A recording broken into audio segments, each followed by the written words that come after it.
मेरो भाइहरु ट्र्याक्टर लाउँदैछ। हाम्रो आफ्नै ट्र्याक्टर, आफ्नै खेत। यहाँ चाहिँ खुर्सानी रोपेको, झारले डुबाएको छ, गोड्नु गएको छैन। एभोकाडो छ खेतमा, यता मकै छ।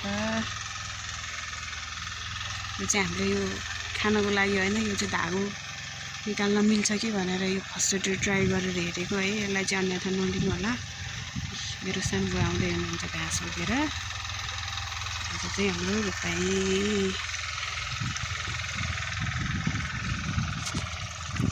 रोपाएर दिदी बहिनीहरू त्यहाँ बसिरहेको छ। म चाहिँ लुकी भिडियो बनाउँदैछु।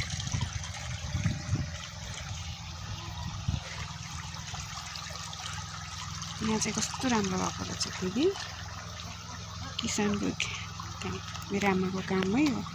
यहाँ खुर्सानी पनि छ, धनियाँ छ, रायोको साग छ। यहाँ अब यो धनियाँले राम्रो भाउ पायो भने